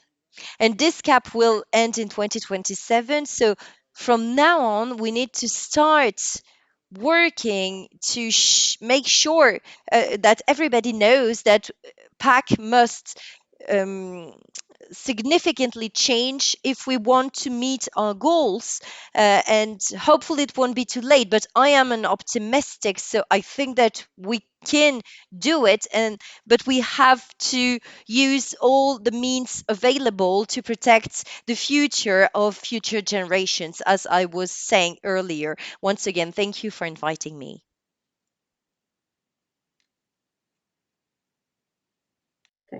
Thank you very much. I'm going to switch tacks a little bit and go to a more technical question, but maybe this one, I'll give two questions to Freya. One, Freya, you went into a great detail about how to create a robust credit, if that was possible for soil carbon, given all the caveats. But can you speak a bit more about how a public system might actually work to promote more holistic goals? Could you comment on that? And then there's a question for both Darren and Freya. If you could both speak a bit about the packaging of remote sensing and artificial intelligence, and how the actors in the carbon market are using that to market soil carbon as more MRV-able. And certainly when the Commission had its conference on sustainable carbon cycles, there was a lot of talk about how remote sensing can be used with large swaths of land, and that it will make it cost effective and make it much more simple to be able to actually do this and adopt it at a large scale in the EU. So start with you, Freya. Sure. Question one, public funding. I think what's really interesting is that if you're providing direct incentives, the need for additionality and the need for very accurate quantification really decrease. So if you are not creating a system in which the credit justifies emissions elsewhere and you have to balance the climate outcomes, you can much more easily, for instance, reward farmers who have already implemented practices. You can maybe let up on the need for rigor on MRV. Really different dynamics and maybe more flexibility for balancing a diverse set of goals rather than just carbon. To your second question, remote sensing and artificial intelligence, this is an active area of research, and I think it's likely, very possible, that remote sensing will become a useful tool for monitoring soil carbon outcomes. However, right now, to use remote sensing models with high confidence of their accuracy, you need to be doing very rigorous sampling to calibrate that model. Soil carbon, unlike forests, you can't see directly. So you're really relying on a modeled relationship between what the satellite can see and what's happening underground. Unlike forests also, we have much less public data with which to calibrate those models. So right now in voluntary markets, a lot of people are touting the possibility of really cheaply doing MRV for soil carbon with satellite imagery. But unless they are doing high quality soil sampling alongside that, I'm highly skeptical of the outcomes there. Thanks. Darren, do you want to talk about? Sure, thanks, Shefali. I too am highly skeptical about remote sensing. Where I live, there was a study and they looked across 26 years and 100 different fields, and they very carefully sampled those fields, and they found tremendous variation, just a few meters apart in a given field. They found tremendous fluctuation year to year. They found that there's an idea of signal to noise ratio, and the noise in the carbon data is very, very large, and the signal, i.e. the slow build of carbon over decades, is very faint compared to the noise. So that's one problem. They found that much depends on initial conditions. You could have two fields side by side, one that had been farmed in one way, perhaps depleting the carbon, another that had been farmed in another way, not depleting the carbon. And the soil carbon levels in those two fields could be going in opposite directions. And these aren't things that you would be able to tell from a satellite or remote sensing. One thing that I think all of us need to keep in mind, and we certainly had our attention drawn to it when we did that big graph that I featured of emissions, is just how little is measured, how much is modeled, and just how much uncertainty there is in all of these numbers, plus or minus 50% in a lot of cases, or more. So when you look at something like a very slow, small increment of soil carbon build, if you're not really, really working hard to measure that, things just get lost in the, within the range of error. So yeah, I haven't seen any good indication that remote sensing is going to work here. Thank you. I see there's been so much interest in the chat and in the questions. We have over 36 questions, so we won't get to all of them. We will try to address some of the key ones now, and we will try to get back to answering those. I hope that people are also, panelists, feel free to answer them in written. I see 11 have been answered, so we try to see if we can cover, if not during the webinar, then following the webinar. My next question is, another question is, can soils actually offset fossil fuel emissions, or for example, methane emissions, so non-CO2 ag emissions or other greenhouse gases? Can we actually deal with the different climate impacts through soil carbon credits? So this is Copa Cogeca's position, which is the big farm lobby, which is saying, look, we're not sure about the fossil fuel offsets, but we think that the non-CO2 emissions should be able to be offset through this. And I don't know who wants to weigh in on this.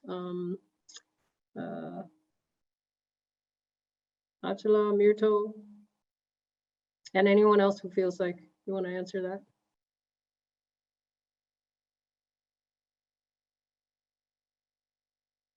Sorry, I've just tried to partially answer this question. Obviously, I'm not like an expert on this. I'm an expert in other like food production.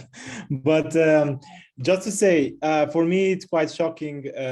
Since a long time, since we are looking at this discussion, how much energy goes into these imperfect measurements and how much energy goes into trying to involve somehow and somehow greenwash agriculture large-scale industrial agriculture through these kind of mechanisms. I'm sorry to be a bit baffled by this, but just to say, when we talk also about technology and a little bit of digitalization, can we just comprehend the sheer amount of digitalization that goes into this, and who actually can afford this digitalization?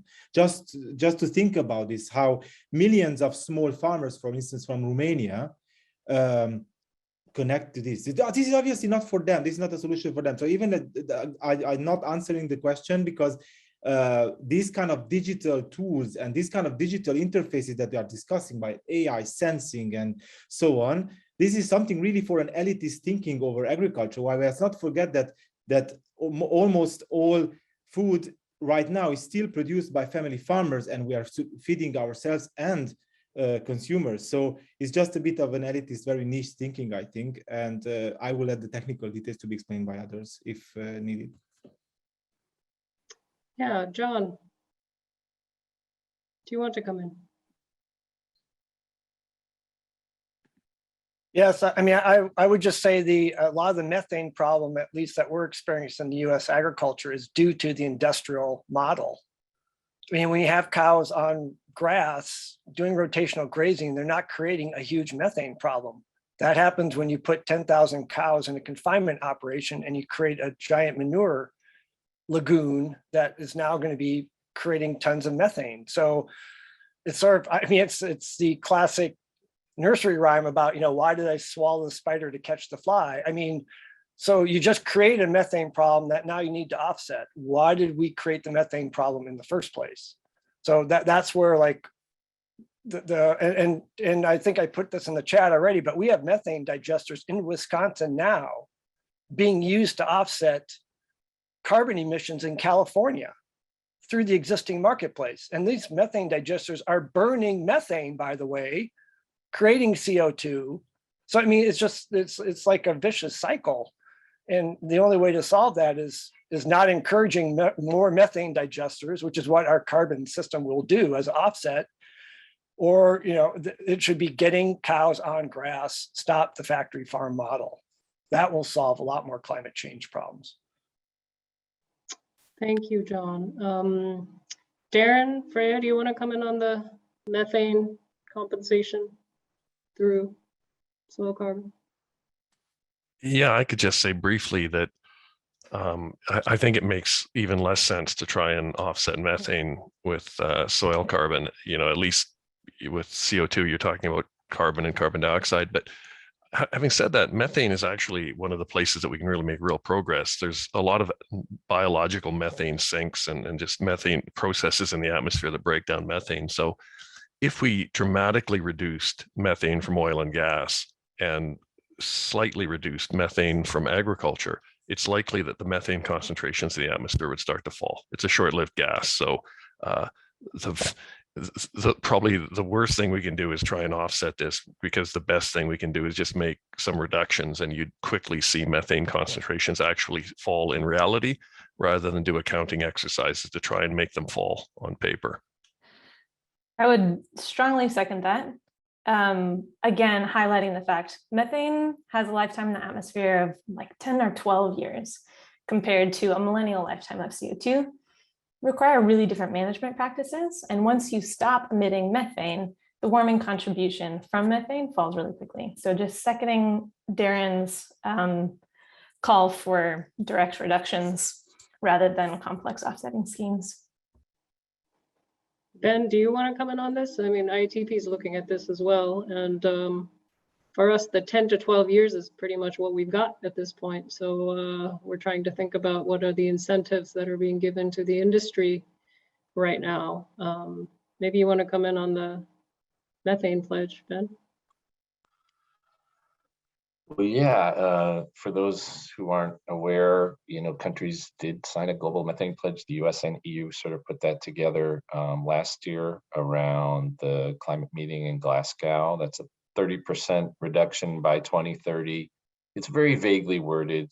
It's not what you would call a strong, legally binding type of agreement, but it is something to hold countries accountable and sort of set guideposts. In the US, methane emissions, one of the major sources is this factory farm system of animal production, particularly dairies and particularly hogs. And they face very little regulation. So there's a push by a number of organizations in the US to get the EPA, the Environmental Protection Agency, to start to regulate methane on those big factory farms, and the largest of those. And it would have multiple benefits, as we talked about, multiple benefits, not just reducing methane, but also potentially forcing those operations to deal with water pollution, other types of air pollution that really plague rural neighbors around those huge facilities that have huge manure lagoons. So the methane discussion is sort of embedded within a larger debate in the US about what to do about more and more factory farms. Well, the EU is also talking about methane digesters and increasing biomethane through the Renewable Energy Directive. So this is also a concern in the EU. We have about 13 minutes left. There are some interesting questions, and I have to take a call about which ones to do.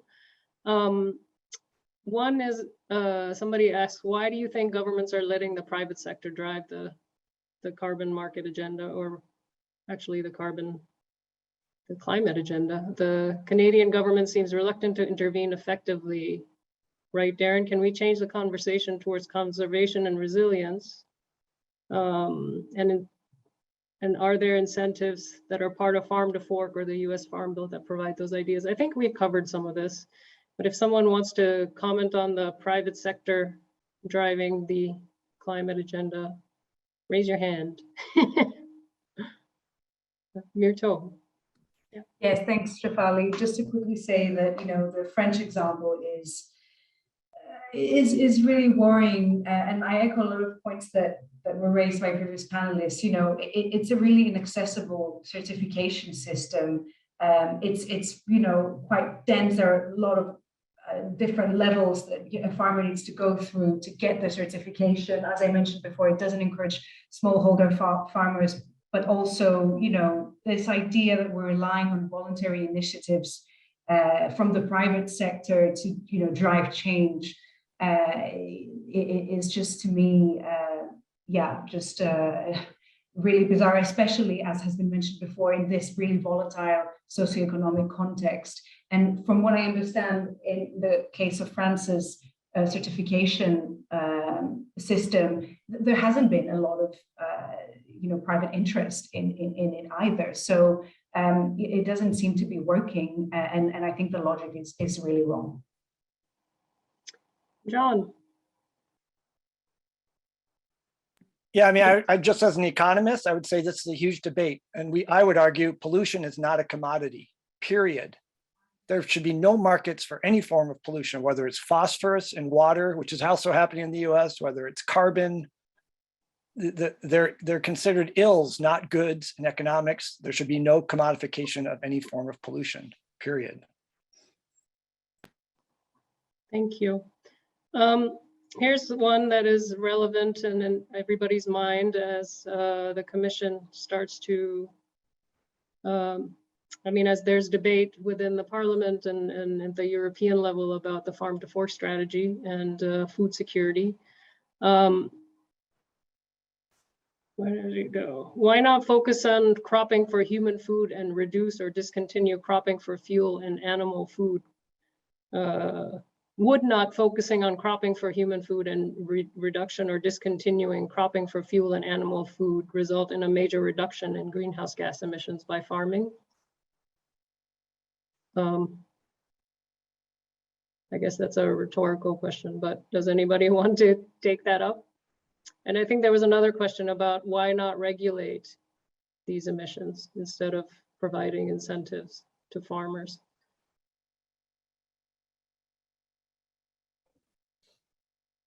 Attila.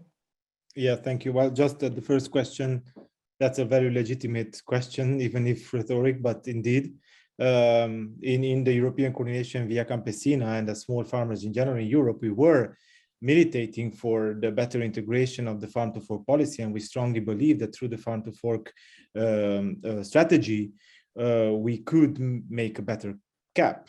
That was not entirely the case, but indeed, focusing on food production rather than energy production makes sense from many reasons, not just by having more food sovereignty in our region, but also because it's completely inefficient to produce biofuels, and it's highly land grabbed and very energy intensive. So actually you use more energy than you get out from, in many cases I see in Romania also. So obviously this is something that we are militating for, and as Benoit was rightfully mentioning, now there are the national strategic plan developments of the different European countries, EU countries. So now we are taking the CAP debate on a national level, and now it's the time where we can still push for the farm to fork strategy to be implemented in these national strategic plans, so that we can get out a bit more fairness than it was exposed until now in the CAP. Thank you, Attila. Anybody else? With the 8 minutes left, I would ask the panelists that came, maybe we start with Maria Neufel for some concluding remarks, maybe just a minute each.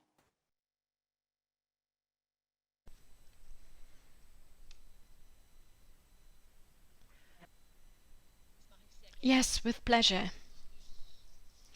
I'd like to get back quickly to what a previous speaker said. It's not about tradable commodities. We can't price them. I don't agree. I'm convinced that eco-services should have a price. A society needs to think very carefully what they spend their money on, and a society needs to have a say, and this needs to be transparent. I'm convinced that it's important to not just have tangible products, but also to have products that are created to give an added value for the society, and they need to have a price. Talking about good quality water, pollinator protection, CO2 sequestration. Of course, this is not a normal price like on a normal market, but it's not a normal product either. And it needs to be made clear that these products have a value. In the truest sense of the word, they are valuable. The entire agriculture needs to change, no doubt about it. Our agriculture in Europe is based on exports, and it has blood and hunger on its hands. We seem to think that we can just produce here and then throw out our products onto other markets. This is a very severe situation, and it needs to be tackled. But I also believe into a market of ecological products that haven't been able to be evaluated quite yet. Thank you for having me. Thank you so much for your time. Benoit Vito?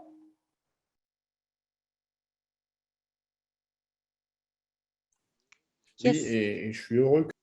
I am pleased that Maria talked about it.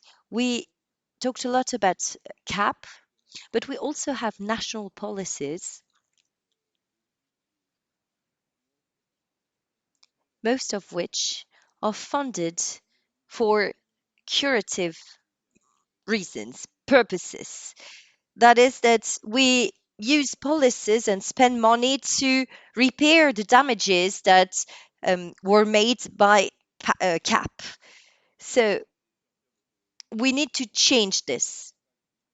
PAC supports agricultural practices that needs very expensive curative policies, but we must change that because great amounts of money are used and are spent in these curative policies. But if we want to protect future generations, we must be bold enough to say that these curative policies requires too much money, and as long as we won't focus on the roots and the reasons for these problems, well, we won't be able to move forward and to get rid of these damaging agricultural practices. So I think that we need to treat the problem at the roots and to stop with curative policies, but instead to invest in preventive policies. And we must also better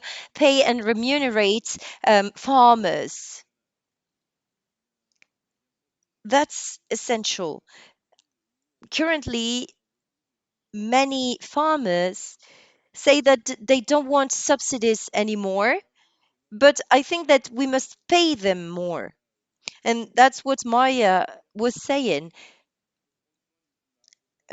Farming can take care of biodiversity of the planet, and we could use these huge amounts of money now spent on curative measures to pay farmers who protect the environment, who sequestrate greenhouse gases. So I think that we should change our logic, and we should have long-term policies, long-term visions, and a global approach if we want to change things.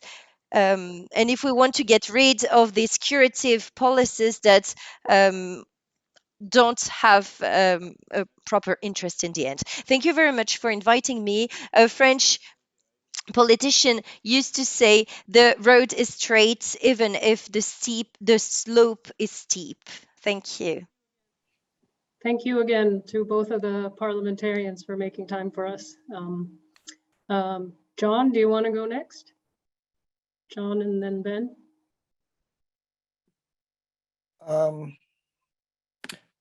Yeah, I mean, I'll just briefly say, I mean, this is a really excellent conversation, and I guess I'm very worried about the current crisis in Ukraine, totally disrupting a lot of our efforts to promote agroecology, because we are now facing in the US calls to pull land out of the Conservation Reserve Program to start planting corn and soybeans. And will they get carbon credits to do that? Unfortunately, yes. And so I don't want to have a war over, a global crisis over fertilizer and food and fuel leading to more climate emissions.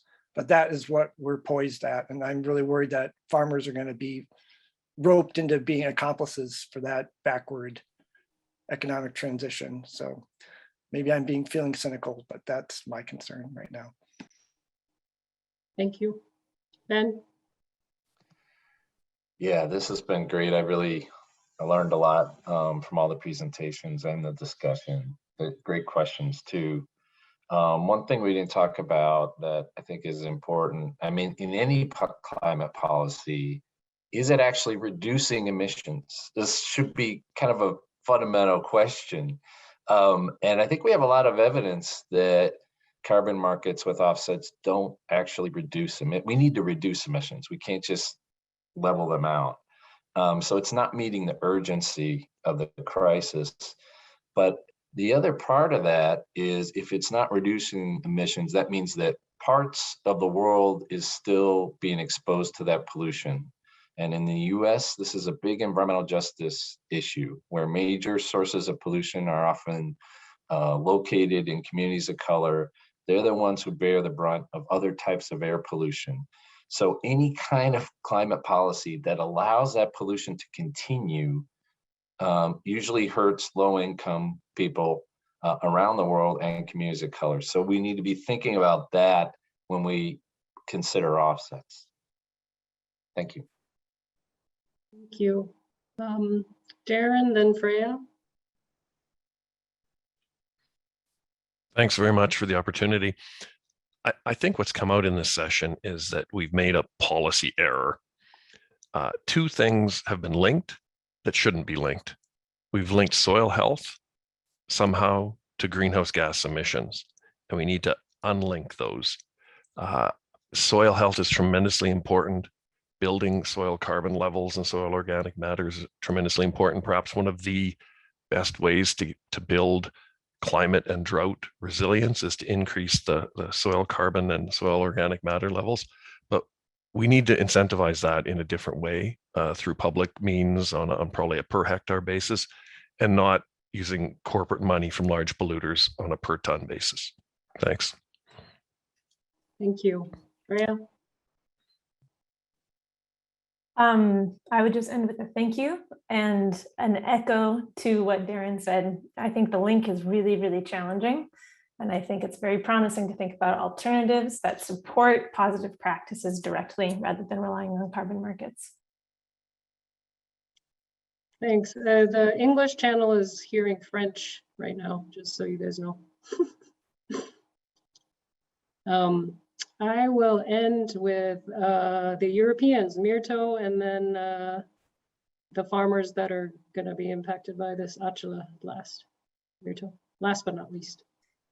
Thanks, Shefali, and thanks for this really interesting conversation. I think, to echo what's been said by everyone else before me, and to repeat a question that was mentioned before, for me, what's really concerning is who's really benefiting from this, from these schemes, from these carbon markets that, seem to be multiplying, although from what we've seen so far, they haven't, they have no benefits for the climate, nor for, small farmers or other local actors. So I would just say again, we need robust, ambitious public policies to drive the transformation that's much needed, and not the private sector. Yeah, thanks. Thank you. Attila, take it home. Thank you so much, Shefali. Well, I'm very much thankful for the conversation that was very rich, and I must say I personally also understood better and found out more about the longer struggle, let's say, of the American farmers with this carbon crediting and carbon farming, and something that we see now in Europe also heavily unfolding. So my last words would really be to safeguard land. Let's safeguard land for agroecology, land for transformative vision over farming, and the ones who are pursuing this as farmers, those should be aided publicly. Those should be aided through public policies and the public money that goes into support, so that they can have fair prices in the market, so that they can continue doing the good work they are doing. And lastly, I just want to really echo the echoes that were echoing, that corporate funding and private funding should stay out of this. It's never good to put the aggressor and the aggressed into the same hat. And this is what we see a little bit happening with a lot of private funding being poured into this, and it should not. It has to stop. So we already have a very good blueprint of how to change this, and this is food sovereignty through agroecology. So we just need a little bit of, how you say, America's moxie, a little bit of strength in order to push it through and make it a more visionary agenda here in Europe, I think also in the US. So thank you very much, and I'm glad to converse with you also writtenly. I took note of the emails and everything. Thank you so much. Thank you everyone for joining. Thanks for everyone for staying for 2 hours. An enormous thank you to all the panelists, all the speakers, all the organizers. Very much gratitude. Thank you. We will, there's lots of questions about the webinar being circulated, about the chats, the resources, and we will be in touch shortly. Thank you again. Goodbye.